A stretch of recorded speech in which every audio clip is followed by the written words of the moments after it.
Welcome back to Jump Scare. I'm Betty. And I'm Shad. This week we covered 1995's Lord of Illusions. Something is watching. Something is listening. Something is coming. How would you like to see the world the way it really is? What's going on here? Detective Harry Damour is walking a path. I want you to help me. Will you take the job, Mr. Damour? Where do I sign up? Between what can be seen. People are dying here. I want to know why. I've heard a name. Somebody they talk about in whispers. Who? Nix. And what must be feared. Nix is dead and buried. What the hell is wrong with you people? Haven't you seen enough to know that doesn't matter? Now. I don't want him getting in the way. We've always waited too long to have the homecoming spoiled. Every step he takes. The drone, the dark side. You don't like that. Not much. It's your destiny. Accept it. Brings him closer to the truth. He could get into people's heads, make them see things. Terrible things. See, that's his best trick. No illusions, just the truth. If Nix is back from the dead, then he is some kind of a god. In a world where magic is real, death is the ultimate illusion. I was born to murder the world.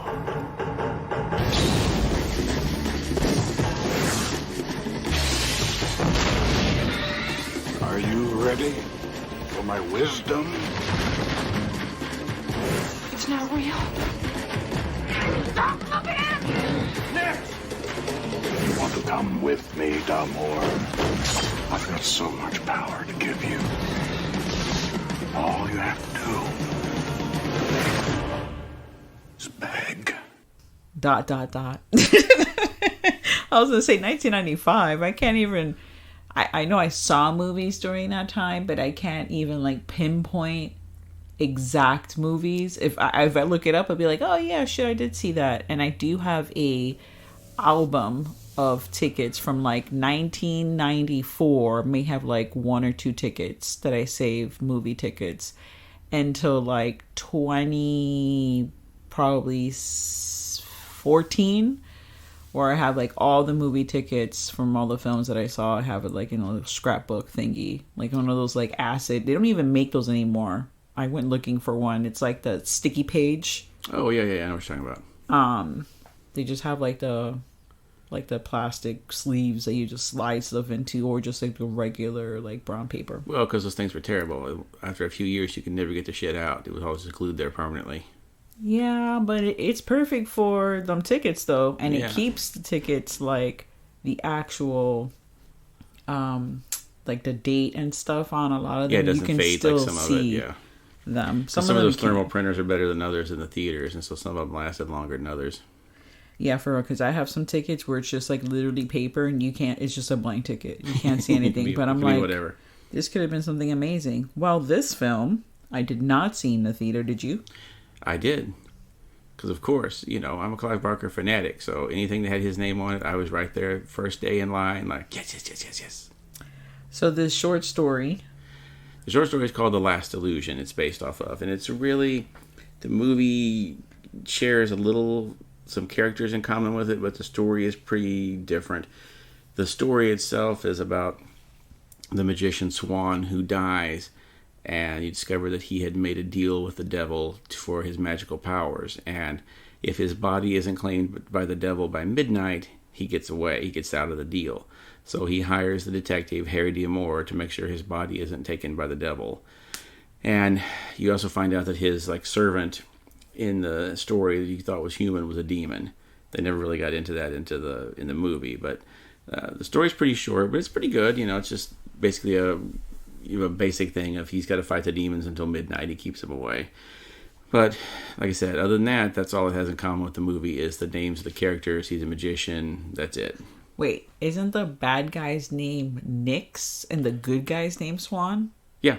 Oh, okay. Yeah, Swan was a good guy in the story too. Oh, okay. The magician was just Swan. I just may have not said that. No, I just wanted to make sure because I'm really terrible with names. So Yeah. I wanted to make sure. But the bad guy, Nix. So Scott Bakula is in this film alongside Femke Janssen. Yeah. Janssen, if you guys are watched anything that's maybe sci-fi / horror, she was in that TV show Hemlock Grove. She was the mom. Yeah, she was in GoldenEye, of course. That's where most people remember from, because GoldenEye came out the same year, and it kind of, no one really remembered her from Lord of Illusions after that, after she was Xenia Onatopp.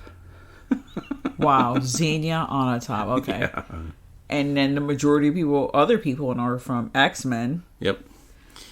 And you also got Kevin O'Connor in this one, who most people are going to remember from the original Mummy movie. He was the sniveling little assistant guy that becomes the, what's his name?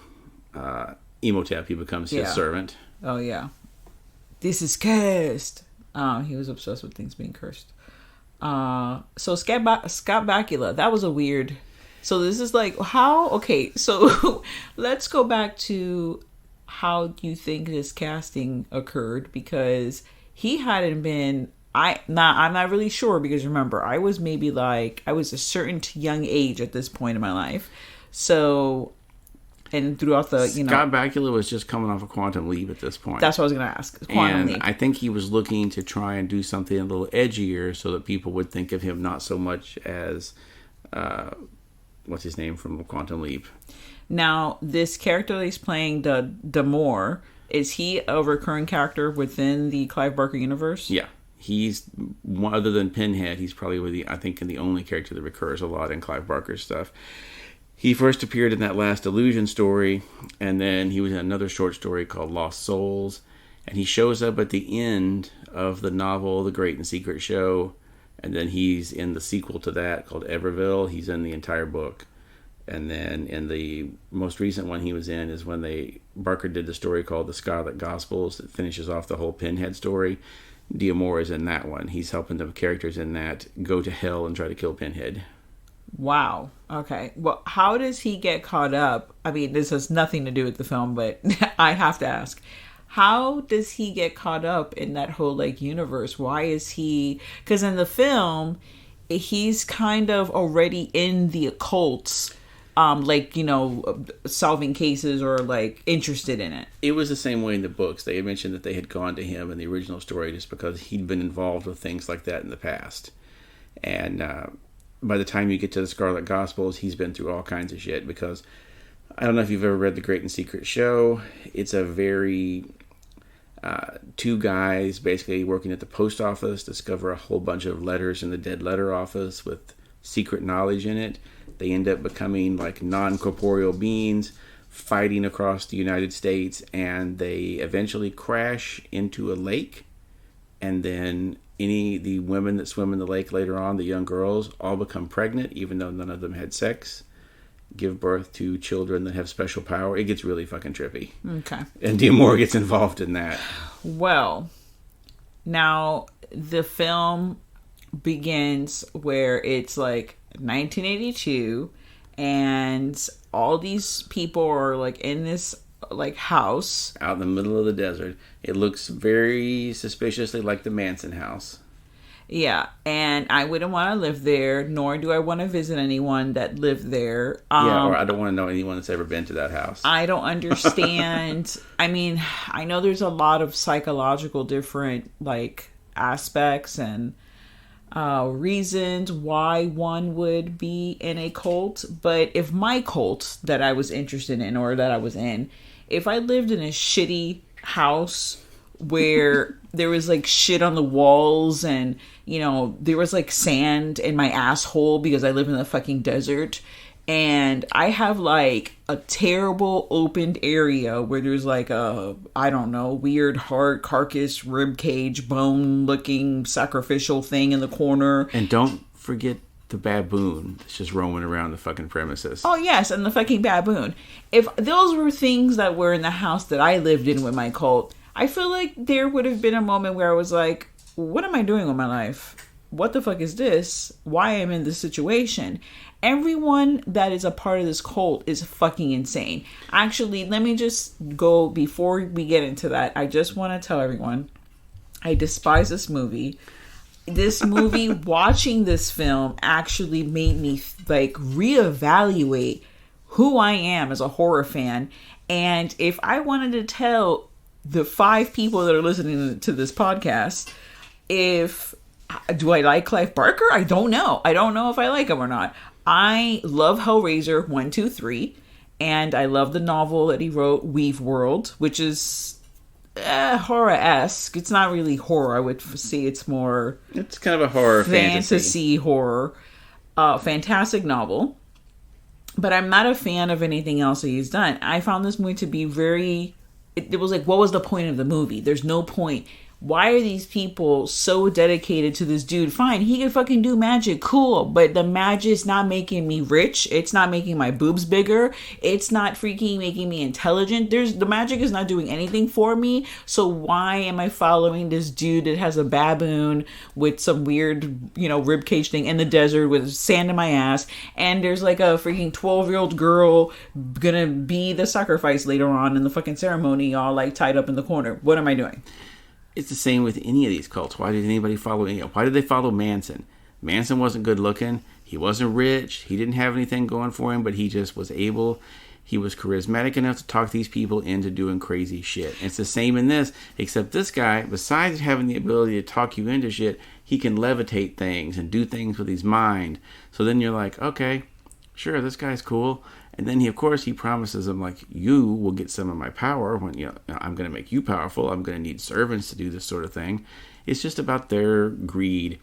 And I don't know if you noticed that whenever he was like, come to me or whatever later on, and they all start just breaking glass and crawling across it and everything, they're not all together in the head either. So no, that part it's like not the end of the movie, but towards the end, it's too much.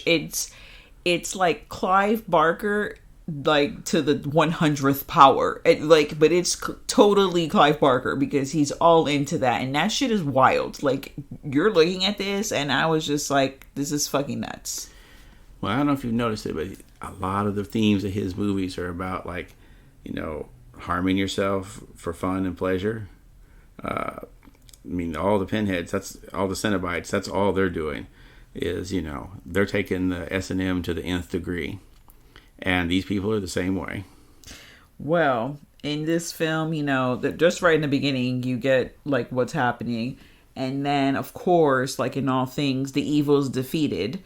And then there's a lapse of time where everything is, I guess, okay.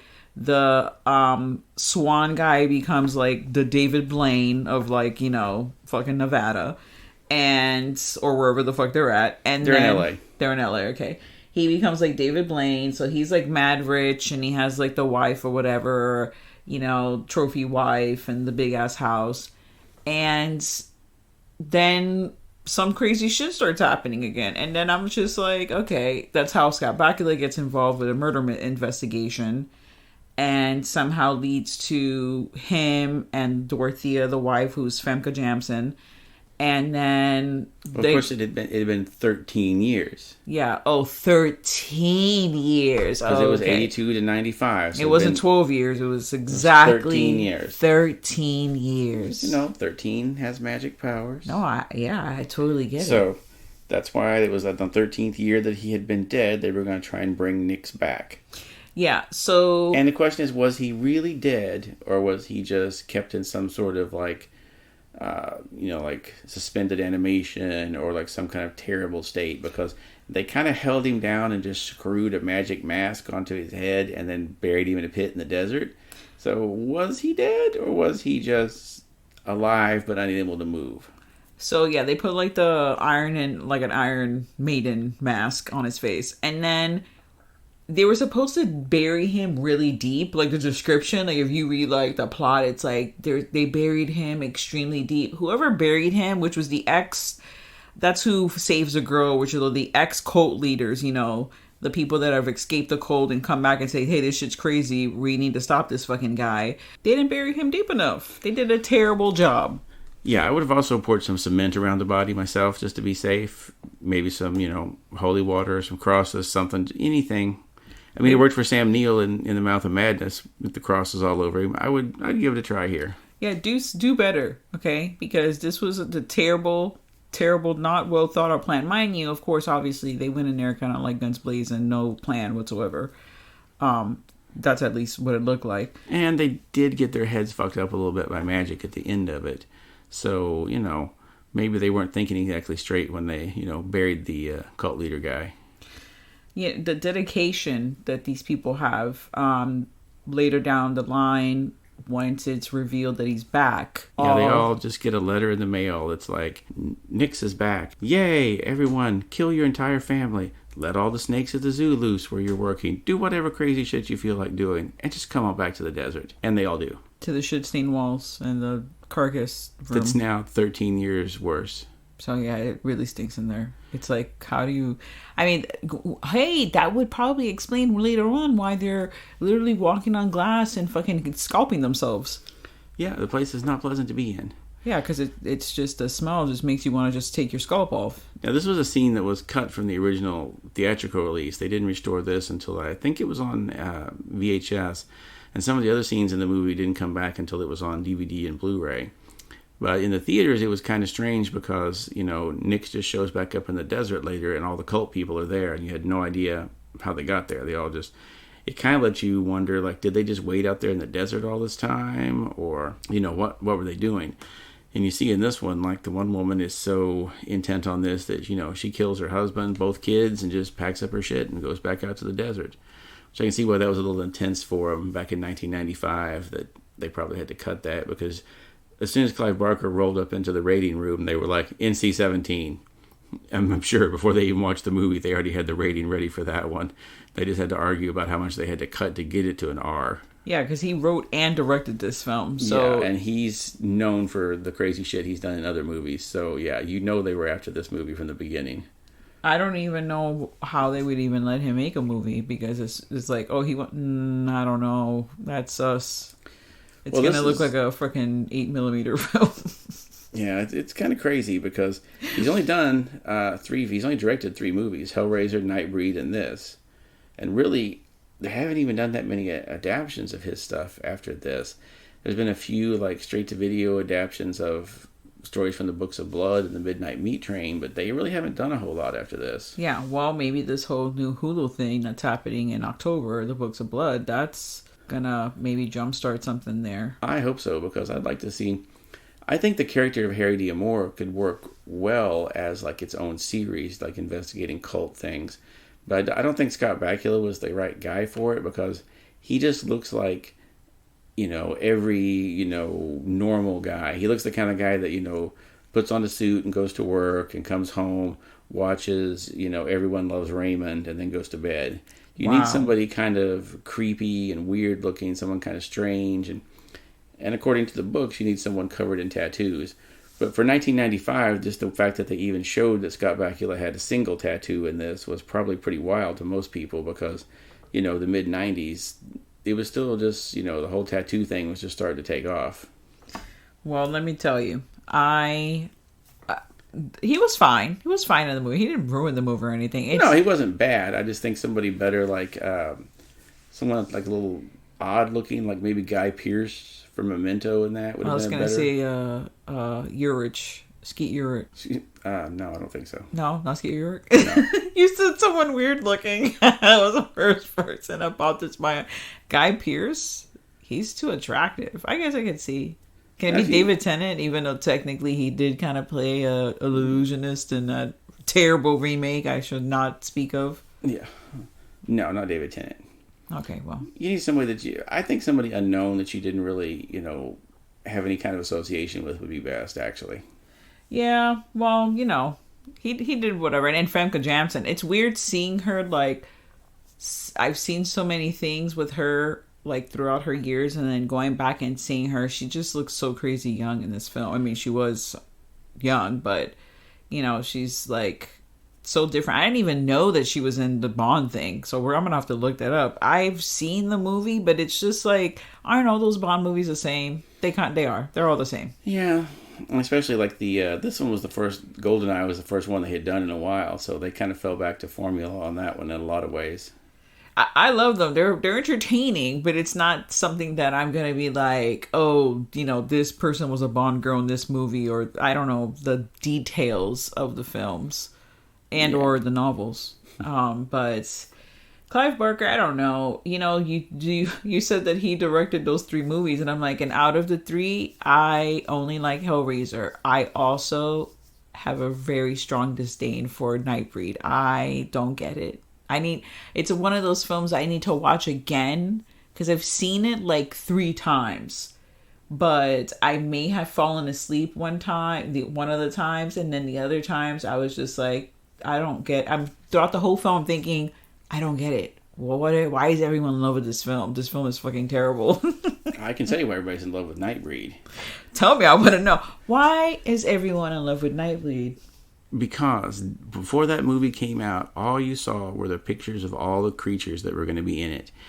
I've got at the time, in every single Marvel comic that came out, they attached a little booklet in there that was like the Guide to Midian and its monsters. And it's like a little fold-out booklet that showed you all these different crazy monsters and had their biographies in it. Told you what they liked, disliked, all this.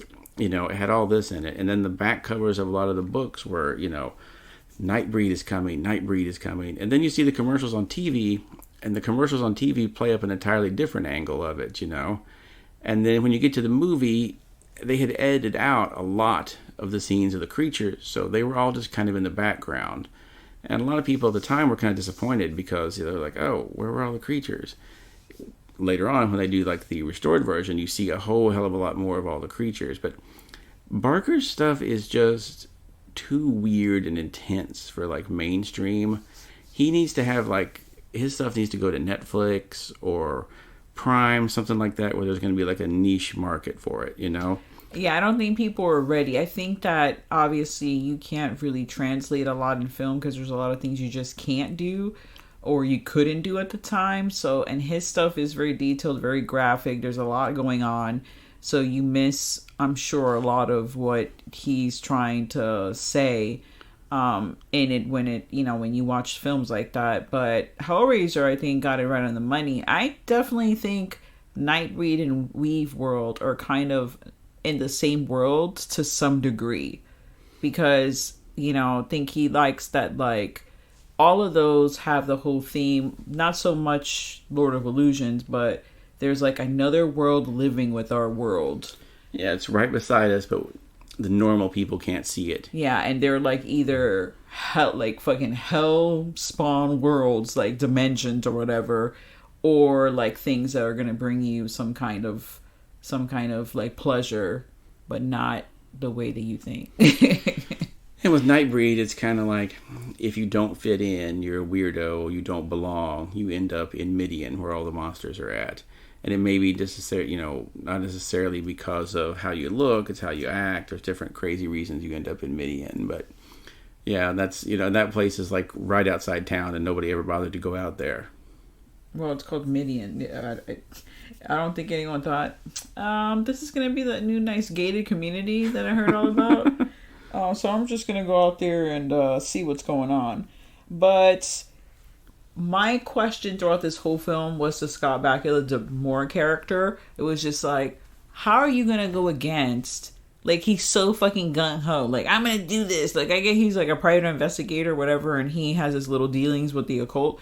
But the balls that you have to have after you see, the things that he saw, I would not be going out to any, weird cult house, trying to rescue anybody. He was going out there to rescue the girl, too, so... Yeah, fuck the girl. The girl, I just met her 5 seconds ago. Just because I banged her, spoiler alert, they banged. Just because I banged her and we had one night of fucking pleasure, maybe we did it 5 times.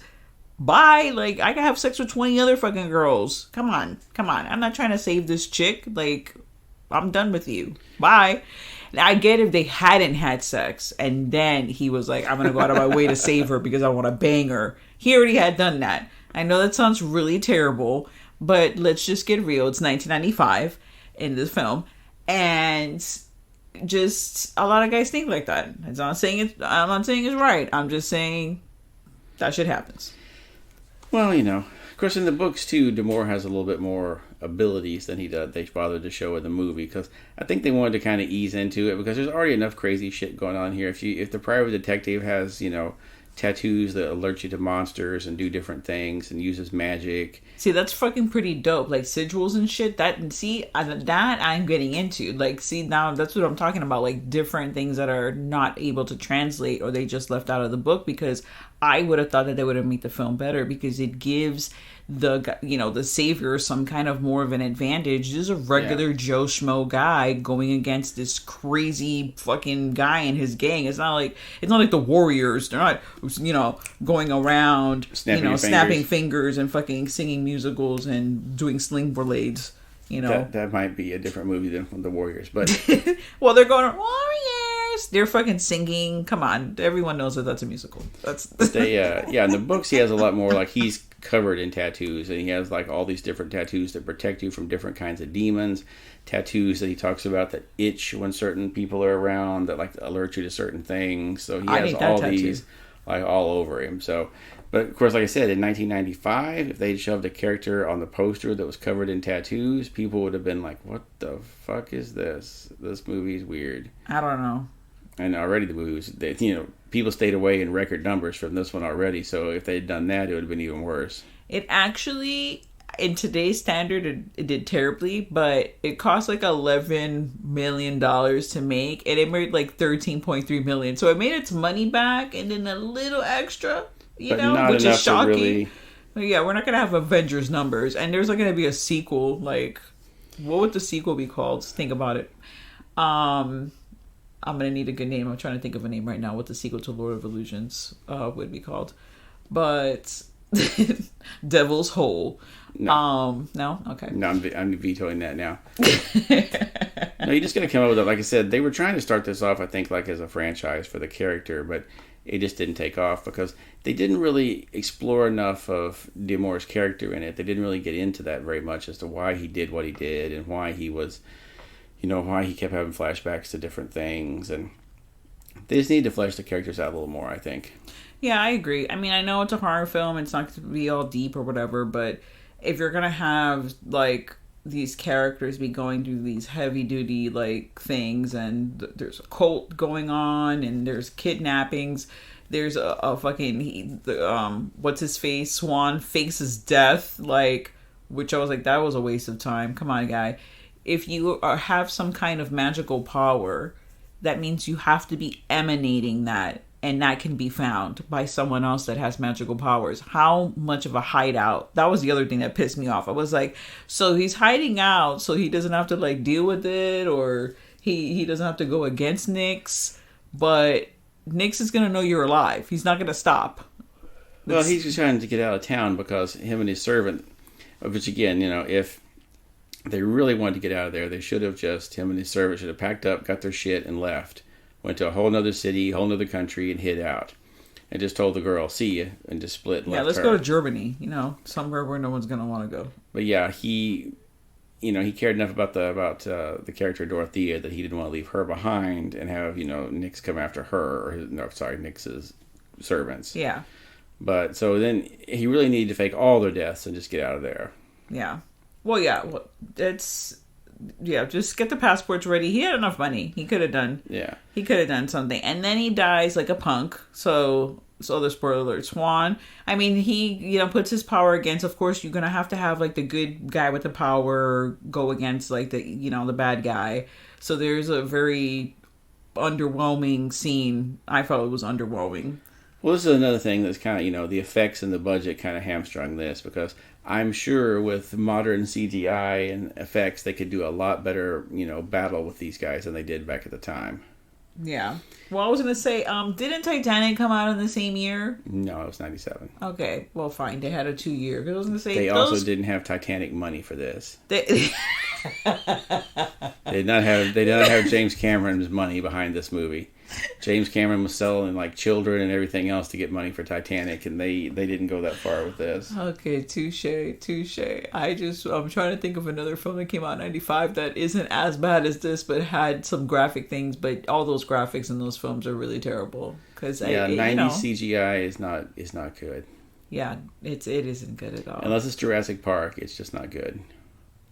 They have to have that Spielberg money. See, everyone, they all have to have some kind of high-powered money to make them look good. There were a lot of scenes in this I really love, though. I wish they had shown more of Swan doing the magic on stage, because I love that he was doing like a crazy combination of like Houdini-type acts, where it's like, can he escape from it before the giant swords fall on him and kill him? And it also kind of looked like the whole tarot card thing, where the guy's going to be pierced by the swords and all that. I love that part of it. And I love when they go visit the Magic Castle, which out in L.A., which of course is a real place. But we have to go there. It sounds magical. Yeah, and magical. It's a little amped up in this one. It's not just magicians in it. It's people that practice real magic and all that are there in this one. And I love those scenes where it's like the crazy house with booby traps and everything. And even though there's some kind of crazy 90s CGI in that too, I did like that, because at least that you can be like, oh, okay, well, they were just trying to make something cheesy look to it there. Yeah. How many knives would you give this film? Because of my love for all things Barker and all this, I'm going to give this at least 3 knives. Okay. My favorite scene. Since we're sharing favorite scenes, my favorite scene was the credits at the end. That was my favorite scene, and I give this film -1 knife. Wow. I'm just kidding. I'm not gonna be a complete asshole. I gave it two knives, begrudgingly. Begrudgingly. Yeah, because I can't give it 1 knife, and I can't remember what I did give negative knives. I did give a negative knife one. Was it? I can't remember what that was. Was it the Antrim asshole revolution? It might have been. I'm not sure. Maybe. We're going to have to go back and see, because we need to definitely score, so I know where I have my scoring system, where it lies. But yeah, I give it 2 knives. And like I said, I do think they could bring this character back now. I wish they would bring it back in in a series type thing, because they could do a lot of the Books of Blood stories themselves could be rewritten to be, to add Damore's character to them, because you just have to have like a character. There's one I think called Pig Blood Blues, about where there's some strange shit going on at a boarding school, and they do send someone to investigate what's going on. So all you have to do with that one is just kind of slightly rewrite it to write Damore's character into it, and boom, there you go. Yeah. So they could do a lot of these, especially the Barker stories, could be rewritten to add Damore to them, and I wish they would. Well, maybe just send a letter or tweet out to Clive Barker, maybe throw that out there. And, catch the Books of Blood on Hulu next month. Yeah, I'm anxious to see that. Yeah, we will definitely be watching that. I will stay awake for that. And stay tuned to the horror, guys. And now, folks, it's time to say goodnight. We sincerely appreciate your patronage and hope we've succeeded in bringing you an enjoyable evening of entertainment. Please drive home carefully and come back again soon. Good night.